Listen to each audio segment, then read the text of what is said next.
an Australian rugby jumper. Oh. That is 18 years old. My daughter-in-law gave it me. My daughter-in-law is Australian, and she gave it me as a birthday present. Wow. Just before I was going to watch England beat Australia in the final of the Rugby Cup in 2003. Fantastic. And it still fits, and it's not faded. It's a fantastic piece of material. You know, it's brilliant. It's just that my son says, I don't know why you're wearing that. I've just been on Skype to him in Oz. He said, I don't know why you're wearing that. He said, because the team's shit at the moment. Said, oh, well, all right. Peter, Yeah. what's happened to our team, mate? Let's talk about some real sport. What's happened to our team? They've just imploded. It's incredible. Incredible. We could be in the bottom 10 if we're not fucking our ideas up. We could be below Everton. Get your boots they'll on, man. overtake you Get your next boots fortnight. on. Imagine that. Imagine that. Crisis. Absolute crisis. I've said this morning, it's As Shanks would say, it's not life or death, it's worse than that. much more important. Try being at the bottom. Think how we feel. Ian, I'm a Sheffield United fan. I'd love to be in the bottom 10. Oh, the Bottom 17. We are in the bottom 10. The promised land. Oh dear. I think they're just mentally tired. I'm hoping that. I think that's what it is. I think Well, they're I am knackered mentally after last season. Sadio Mane hasn't had a break in a season for 3-4 seasons because he had Africa's Cup, World Cup, all that sort of stuff. He hasn't had a break. No, I think they're just knackered after the last couple of years. Well, I get it every morning. The spirit is willing, but the flesh is weak. Well, it's in reverse with them. The flesh is there, Right. but they just haven't got the oomph. No. Yeah. Plus, they're missing Van Dijk with. They're missing defenders. Yeah, it must be. Everybody It out must of be. position, slowing the game What down. a hard life, eh? Van Dijk, Hard life in top Gomez. 30 Premiership. Gomez, Keep yeah. it going, Sorry keep it going, Peter. Fabinho. Otherwise, we have to talk about LOL stuff and the rest of it. Crisis. Keep going, Peter. Feeling really sorry for Liverpool. Yeah. Shut up, you. Eat your biscuit. Right. Good morning, everybody. Okay. Morning. As you can see, we've got a guest this morning. Good morning, Les. Morning, Keith. Morning, Les. For those who don't know who Les is, if ever you read The Green and you read Les, this is Les. Nah. Brilliant. A legend. But it's not my birthday behind there, so that doesn't apply to me. That'll be next Tuesday. Right. Okay. So a legend. Now, I asked Les if he would try and join us, and he wasn't sure whether he would be able to this week. So this week is a bit of a tryout for him. Thank you. If Les is okay, we'll have a normal meeting this week, and then next week, if Les can have one or two stories for us, and we can ask Les one or two things, if that's all right with you, Les. Might be, apart from the fact that next Tuesday is my birthday. Ah. There may be something planned, bearing in mind that I'm up at my daughter's on Okay. on a laptop there, and it may be that they've got things planned for me next Tuesday. So We'll flip I it don't then. want to commit myself. I'll do the stories today if you want, but Well, we'll I do don't want this- to commit myself to next Tuesday and get an entire Understandable. morning when they might have something planned. That's all. And also, I have one of the daughters in Hong Kong, and I guess that with the morning time being evening over there, that she'll be getting in touch at some point during that morning. So I don't want to say yes and then find that I've limited myself. Right, yeah. I'll tell you what, Les, we'll join you. We'll We'll join you. do the stories today then. Aye, whatever you want to do, yeah. By all I means. hope your daughter gives you a better present than my daughter did. That was my daughter's There's a supermarket in Rotherham like that. cheapskate going to Aldi for my birthday present. Yeah, They want to ask how many birthdays you're celebrating. You're asking me? 84. good grief. Never. Wow. Oh, yeah? And Never. for Les, it's about 54. And for my birthday treat, I got to speak to the specialist diabetes nurse at Northern General on the phone yesterday. Lovely. Yeah. He said, "Can I just check your date of birth?" I said, "Yeah, 84 years ago today." So it was your birthday yesterday. It was. Happy birthday. Yeah. Thank We'll you. make- Yeah. We'll make a note of that. You'll see Notch Um, win eventually. Now, for some of the other guys, like currently Irene and Brian the Whistle and one or two others, on our website, you'll have noticed that I've updated the birthday files, Keith Jackson and Colin Bland. So there's all details about your birthday on their historical. So if you go on the website, you'll see them. Some of them might be accurate as well, you know. So we'll quickly, John, any news to? No, no significant news. It was just Richard's birthday yesterday. Have you ever tried getting something related to Petula Clark from somebody who's got every Petula Clark LP ever released? Almost John? impossible. Have you tried getting Petula Clark? Yeah, Petula Clark would be good. I managed to get him some sheet music from a song she released in 1951, I think it was, when she was a little kid. I didn't think he would have that, so hopefully he's not. But there are worse things than Petula Clark. Yeah. Yeah. Yeah, good voice. Yeah, he was born in February 43, along with George Harrison, Fabian, and Gareth Hunt. Oh. 25th of February for George Harrison. Yeah. The big films included For Whom the Bell Tolls, Casablanca, and the two of the all-time greats, Old Mother Riley Detective and Old Mother Riley Overseas. Fantastic. Kitty. Vera Lynn was the UK music star. Of course she was. Time goes by. US top songs were White Christmas, Sunday, Monday and Always, Zingman, Things of My Heart by Judy Garland, and Glenn Miller with That Old Black Magic. Fancy that. So that's Can't play that anymore.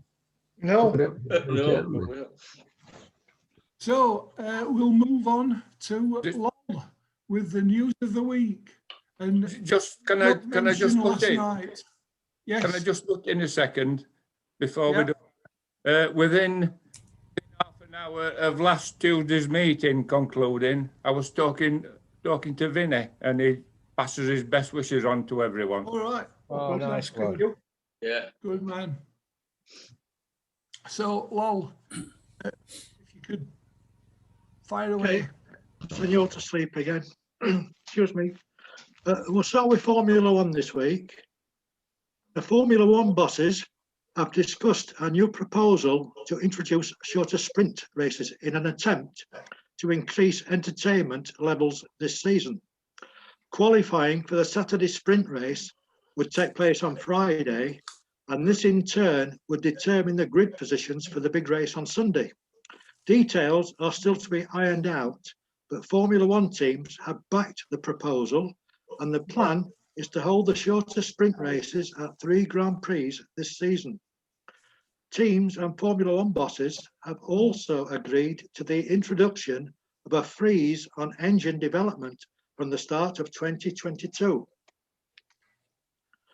The Red Bull's Formula One teams will continue to use Honda's engines after the Japanese company quits the sport at the end of this season. Honda Red Bull 50. could be. Hang on. Red Bull has concluded a deal to buy Honda's Formula One engine technology and will run the engines until 2024. The drinks giant has set up a new company to maintain the engines at its technology base in Milton Keynes. The move has been made possible by a decision by Formula One bosses to freeze engine development from 2022 to 24. And finally, on motorsport, last Thursday, racing driver Fernando Alonso sustained a fracture of his upper jaw in a cycling accident. The 39-year-old two-time world champion had a successful corrective operation and was kept in hospital under observation. A spokesman for his Alpine team said, medical people are satisfied with his progress, and after a few days of complete rest, he will be able to progressively resume training.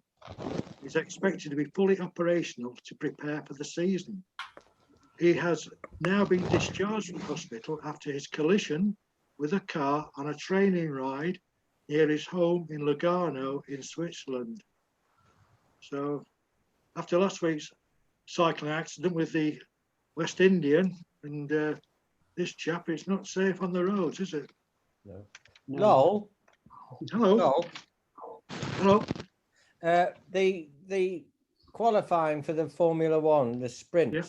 Who proposed that? Ferrari by any chance? Well, just Formula One bosses must have got together. Well, I don't understand that. Straight line speed of the Ferrari outstrips the other cars, yet they don't win the races. So how do they make that a qualifying criterion? It just doesn't stack up. You're talking about qualifying the sprint for a marathon, qualifying for a marathon by doing a sprint. Yeah. Excuse me? Doesn't No, well, make sense. And the top 8 drivers in the sprint would also earn approximately half the points awarded for the Grand Prix as well. What? That's something for you to look into, Ian. Come back with us next week with the answer. Oh, thanks for that, Lowell. Please. Friends like you, who needs enemies? So just nip on to your sport now, Ian, for a little bit. In rugby union, the Ireland flanker, Peter O'Mahony, has been given a 3-match ban for his red card he got in his side's Six Nations defeat by Wales in Cardiff. He was dismissed in the 14th minute for dangerous play by referee Wayne Barnes. Now, the reason I'm mentioning this is that the Munster captain has become the first Ireland player ever to be sent off in the Six Nations competition, and he misses games against France, which was last Saturday, Italy and Scotland, before becoming available to face England on the 20th of March. Now, in rugby league, Robert Elstone is set to stand down as executive chairman of Super League after tendering his resignation. He decided to step down just 44 days before the start of the new 2021 season and 2.5 years after he was appointed in June 2018. 57-year-old Elstone came back to rugby league after 13 years as chief executive at Premier League side Everton.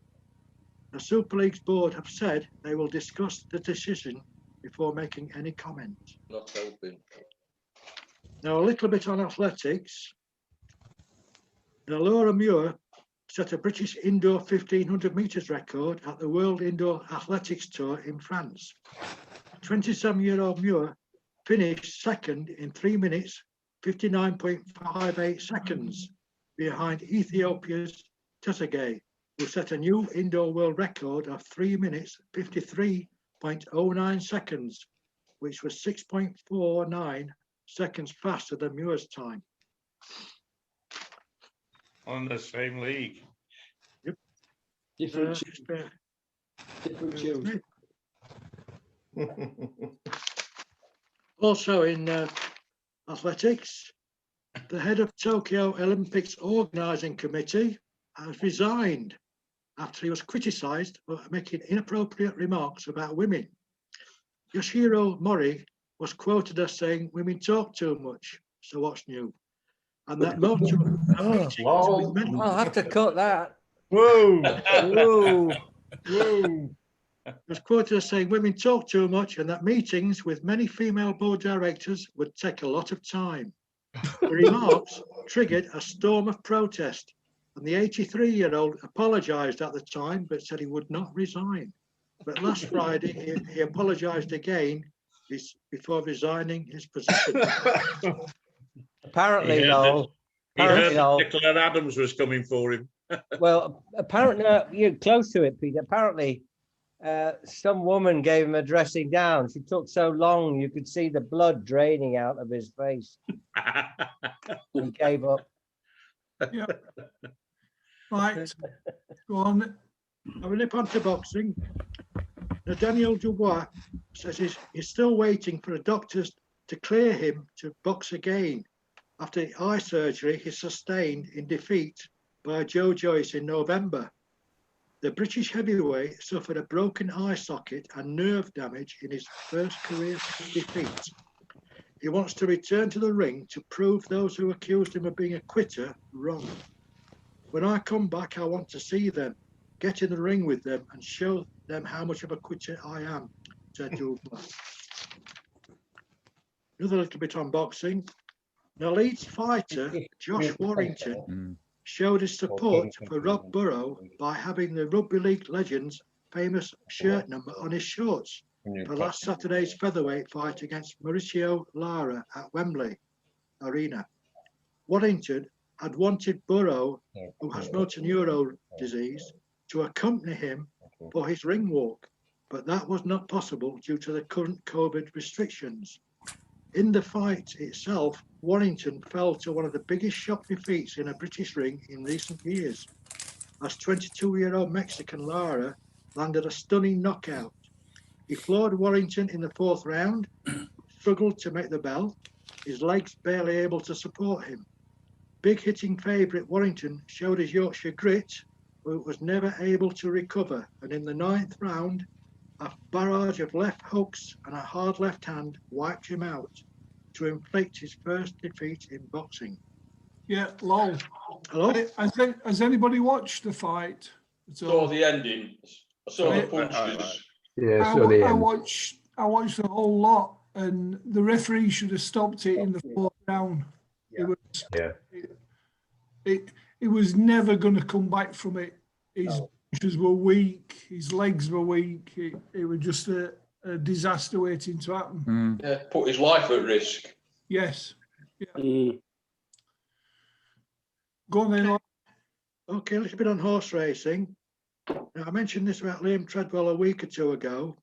Now, Grand National winning jockey, 34-year-old Liam Treadwell, died after taking a cocktail of drugs, an inquest has heard. He was found dead at his Shropshire home last June. He had suffered depression after concussion from a fall 4 years earlier. He had relationship issues and he missed seeing people during lockdown. Yeah. The coroner recorded a verdict of misadventure, saying he could not be certain he intended to kill himself. Yeah. All right. Now, question. Hello. Yeah, we don't. Go on, move on. Okay, I've got a question on that. What horse did he win his Grand National on? Mon something. Mom. Mon-ami. Mom. That's correct. 100 to 1. 100 to 1. Blimey. Mon-mame, it spells like, I think. Mon-mame. Yeah. Yeah. Mon-ami. Now, tennis. The Australian state of Victoria entered a third period of lockdown after a small outbreak of the UK strain of coronavirus was discovered after a quarantine worker became infected at a Melbourne hotel. Beginning at midnight last Friday and ending tomorrow, the lockdown meant fans were no longer allowed in to watch the Australian Open, but the government has said the tournament itself will continue in the state's capital, Melbourne. Why on earth did they think it were a good idea to hold that tournament with all the problems that Melbourne's had with the virus? Yeah. Well, in fact, fans watching the Djokovic match last Friday were asked to leave so they could get home before the lockdown started, with the tie far from over. Fans could be allowed in again after the 18th of February, dependent on a review of the situation. Ridiculous. Blimey. Yeah, I mean, have you seen all the fans watching the cricket? I mean, Yeah. loads of social distancing going off there. Why don't you have got a mask on? None of them had a mask on. The cricketers had more headgear than the spectators. I'm just hoping they give it Ashwin and Kohli. Yeah. No, can I go back to your rugby union? You can. Xander Ferguson, I think his name is, got a red card this week. Fagerson. Say again?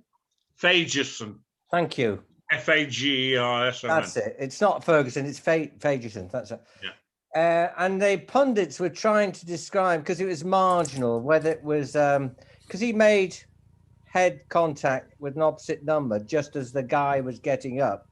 The timing was awful.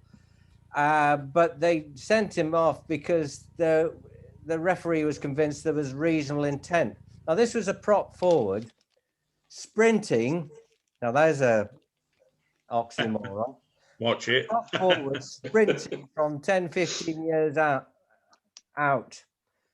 And the argument was he had intent. Well, if they know anything about prop forwards, by the time he'd finished 15 yards sprinting, he'd forgotten what the intent was for.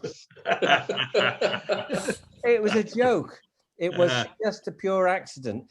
If he'd opened his arm up and gone to bind, he'd have got away with it. But he went in with his shoulder and his head collided. And with the new rules, it won't be long before VAR in rugby union. Pretty sure. Yes, Ron, but you'll have to unmute yourself.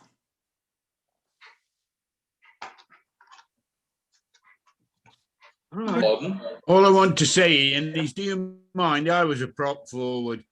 So was I. I was a front row forward, Ron.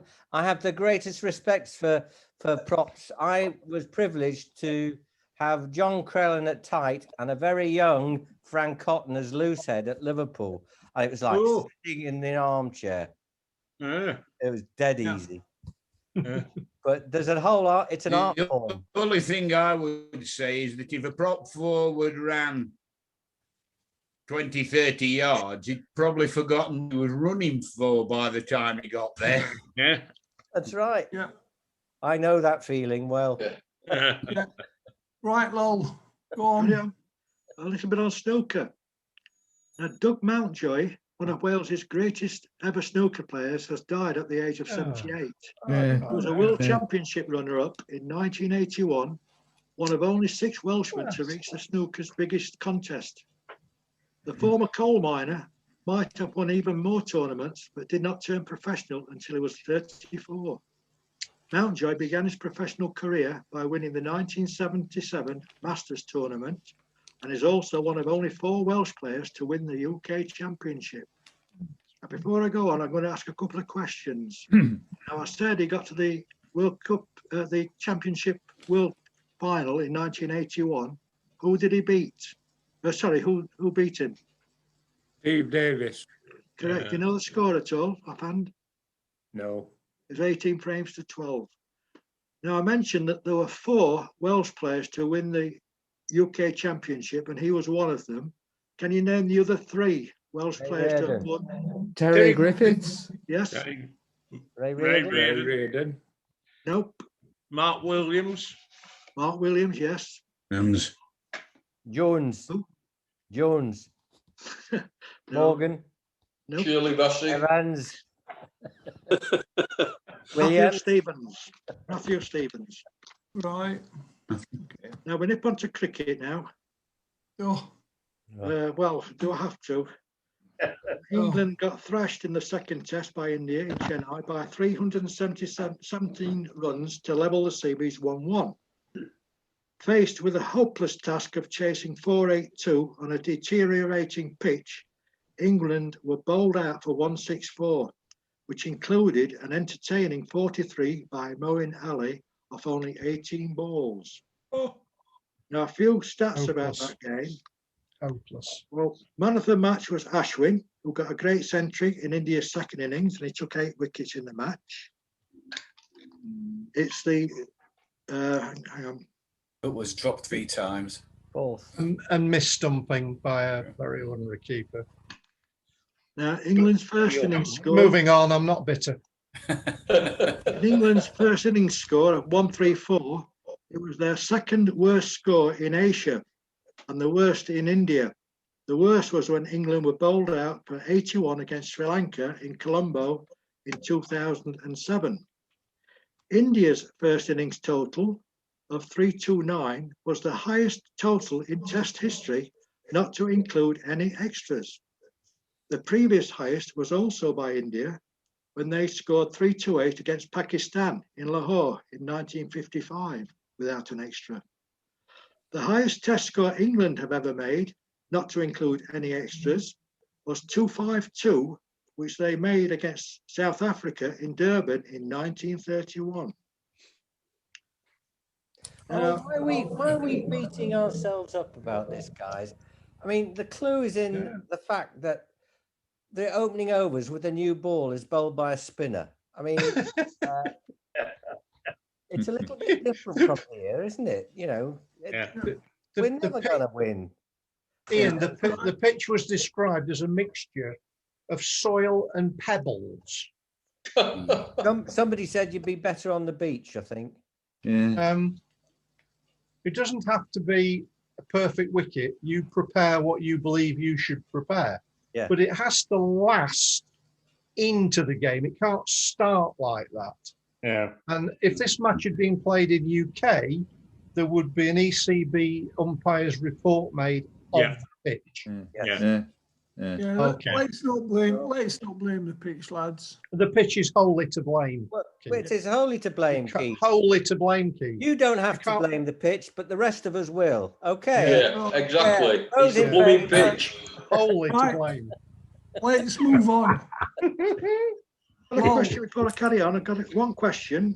Does anybody know where the term maiden over originates from? Oh, it was one Friday evening. I remember. Remember we're recording, Ian.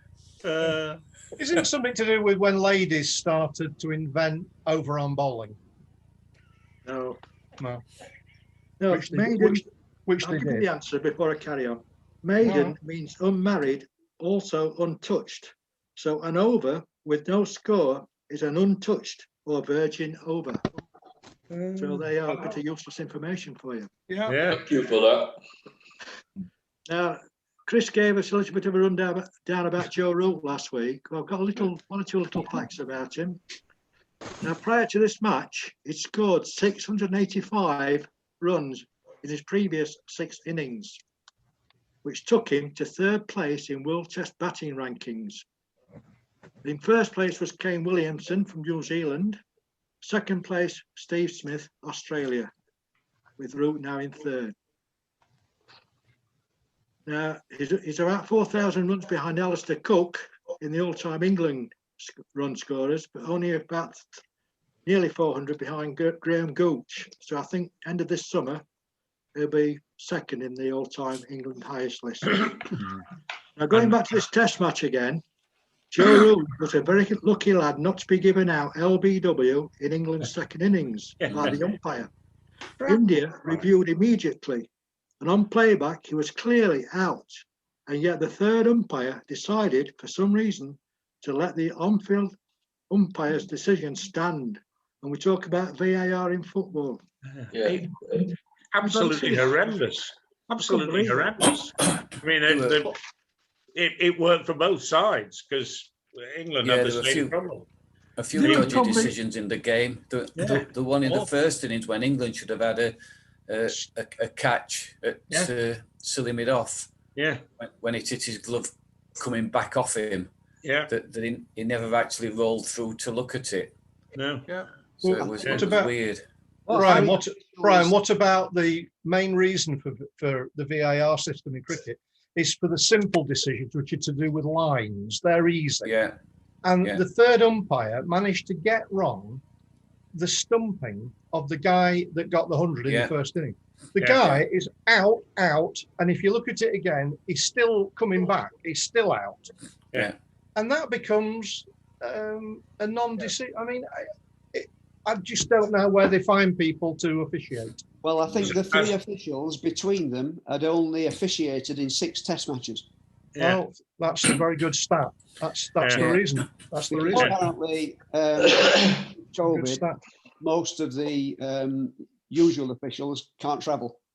What I found interesting from my own perspective was after that decision with Root in the second innings, the Indian captain Kohli was giving the umpires some real what's for. He put them under real pressure, and they just stood there and took it. And I couldn't believe that they were just so passive in the face of what was clear intimidation from the Indian captain. Yeah. And it just sort of. But if they were so inexperienced and they're up against somebody like Kohli with his reputation, you know, it takes a brave man to stand up against him. But I thought he'd be like an idiot, Kohli. But that's why they were appointed. Yeah. But there's talk about him facing suspension for his actions with the umpires. Yeah, because you mean hanging? Not only did he do it on the pitch at the time, he did it at the close of play on the pitch, and he had another go while they were walking off. Yeah. Why don't we realise it's our game? We invented it, and they can just clear off, and we'll play by it. Oh, lol. Okay, finally on to football, just a few items. The former Wales goalkeeper, Di Davies, has died at the age of 72. He had been in hospice after being diagnosed with cancer. At one stage, Davies was Wales's most capped keeper, with 52 appearances for his country over a 7-year period. His career spanned 17 years, starting at Swansea City before moving on to Everton, Tranmere Rovers, Bangor City and Wrexham, where he ended his career in his second spell with the club. Another player to have passed away, Argentina World Cup winning striker Leopoldo Luque, has died at the age of 71. The Santa Fe-born striker scored 21 goals in 43 appearances for Argentina and made his name at River Plate, where he played between 1975 and 1980, scoring 84 goals in 207 games and winning 5 titles with the Buenos Aires club. He scored 4 goals as Argentina won the World Cup on home soil in 1978. Luque was hospitalised over Christmas period, suffering from COVID, and he never fully recovered. Now, due to COVID travel restrictions, all English teams left in European competition will play both legs abroad. For example, in the Europa League, Arsenal's home leg against Portuguese side Benfica will be played in Athens and the away leg in Rome. Yeah. Manchester United will play Spanish side Real Sociedad in Turin, the home of Juventus, with Tottenham playing their away leg against Hungarian side Wolfsburg at the Puskás Arena in Hungary. In the Champions League, Liverpool and Man City will also use the Puskás Arena in the first legs of their games against RB Leipzig and Borussia Mönchengladbach respectively, while Chelsea's first leg against Atletico Madrid will be played in Romania, in Bucharest. Ridiculous. Isn't it? But you'll be not in Europe. Yeah, just on the COVID stuff, I don't know if you saw news last night, but there was one of the people who's got to go into one of these hotels for 10 days, and he'd flown in from wherever, but he'd started he started off in South Africa, I think, and then had to fly to somewhere else and then into London. And he said that there were people on the same flight who'd not been to one of these 33 countries, and they were just allowed to get off the plane and go home. And he's saying, how can that work? Surely if they've all been on the plane together, then... Sorry, who's got... Is it Sooty? Who's got music going on? So anyway, that's just me political bit going. We're down to less than 2 minutes. So have you got for this session? After the break, we'll get straight into Les, and we'll get a few stories off Les. So ask a few questions, Keith, and we'll see what we can come up with. Yeah. So we're not letting Lowell mention United then. Lowell just how convenient that we're cutting it off before Lowell mentions United. Yeah. Surprise. Less than 2 minutes left, Keith. Yeah, 1 minute 17. Silence for them. Draw a veil over it very quickly. How long? If Wednesday lost last night, it'd have been mentioning it. Oh no. We were terrible last night. Oh, God. Hopeless. Gone. She's the one that decides that we've no chance. Anyway. West Ham's first double over the Blades in 53 years. All right. Yeah. Anyway, we're less than a minute to go, so we'll end this one now, and I'll see you all in 5 minutes. So get yourself a biscuit, and I'll see you in 5 minutes.